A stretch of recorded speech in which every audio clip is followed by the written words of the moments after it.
कि हम किसी को बख्शेंगे ना ऊपर ना नीचे। इसलिए इस केस में हम मुख्यमंत्री जी से बात करेंगे। जितनी सुरक्षा की बात होगी, न्याय की बात होगी, वो पूर्णतः होगा। आका भी नहीं बचा पाएगा यदि रामबालक जी इसमें इन्वॉल्व होंगे तो पप्पू यादव चैलेंजिंग होगा उनके लिए। नहीं होंगे तो मेरा उस पर नहीं कुछ कहना। यदि होंगे तो निश्चित रूप से उनको कोई भी नहीं बचा पाएगा। आप बेफिक्र रहें।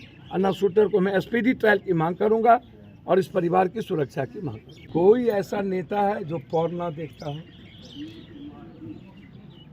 उसका नाम भी ना दीजिए। जो कुकर्म ना करता हो, ये सारे जरों का जर ही तो ये लीडर है, नेता है।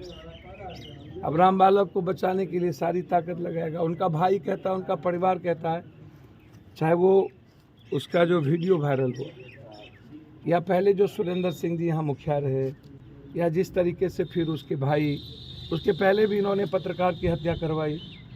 पत्रकार की हत्या में इनको सो मोटो नोटिस हुआ, कांग्रेस कोर्ट ने लिया, फिर उसकी पैरवी हो गई। मेरा सीधा एसपी से सवाल था अभी कि सवाल छोड़ दीजिए कि सुरेंद्र सिंह अच्छे थे या खराब। सुरेंद्र सिंह यदि अच्छे खराब होंगे तो थाना में या किसी के पास कोई लेन देन का मामला होगा या थाना में कभी उन पर केस हुआ होगा। डीएसपी को कई बार इसके खिलाफ किया गया।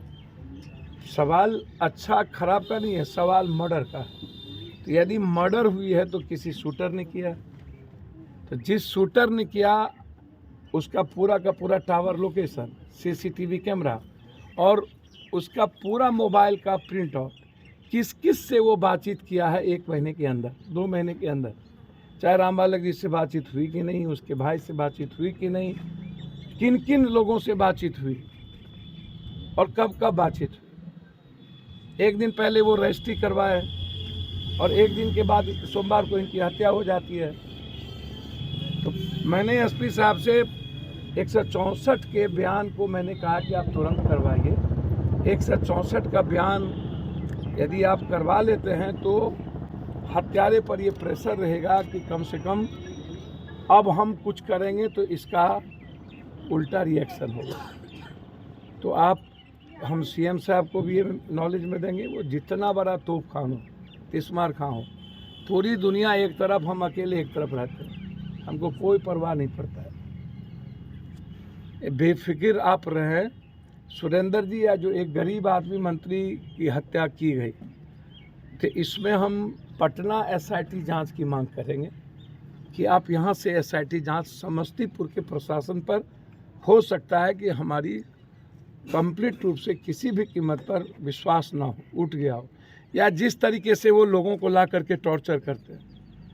मैं समझता हूँ कि अन्य लोगों को बुला करके पदाधिकारी का टॉर्चर होना, तुम बताओ सुरेंद्र जी दारू का धंधा करते थे कि नहीं, किसी से लेन देन था कि नहीं, तो बहुत क्लियर है, वीडियो सामने है।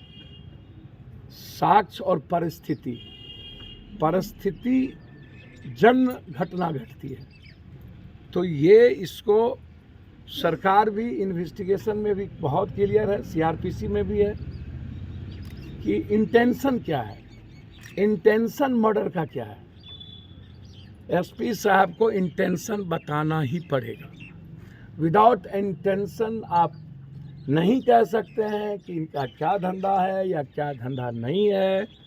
इसलिए मर्डर को कोलैबोरेशन जब तक नहीं होगा तब तक आप घटना को किसी एंगल की ओर नहीं ले जा सकते। मैंने एसपी साहब से क्लियर, पहला मांग 164, दूसरा एसआईटी, तीसरा शूटर की गिरफ्तारी आवश्यक है। इसमें मारा किसी ने, मरवाया किसी ने, रामबालक जी हो या उसका भाई हो या अन्य कोई हो, उनके फैमिली ने जब डायरेक्ट नाम दिया है तो फिर अभी तक उनके, जब शूटर नहीं पकड़ा रहा है तो विधायक जी का मोबाइल पूरा का पूरा प्रिंट आउट क्यों नहीं आप निकाल रहे हैं कि किस किस से विधायक जी बात किए, उनके भाई किस किस से बातचीत किए, इनमें पेट में दर्द क्यों हो रही है। इसका मतलब है कि आप कहीं ना कहीं सॉफ्ट कॉर्नर है, आप ओपन माइंड नहीं है और आप इस केस का मर्डर में आप जस्टिस नहीं करना चाहते हैं। ये मंत्री लोग, मौग मलाल मंत्री से कुछ होता है दुनियादारी में कापर। इसीलिए एक बात हमेशा याद रखिएगा, ये जो गोबर पर घी डालते हैं आप लोग, मत डालिए। ये जनता अपने अपने जात के क्रिमिनल को हीरो बनाती है। ये हमर जात है, ये हमर जात है, ये हमर जात के दादा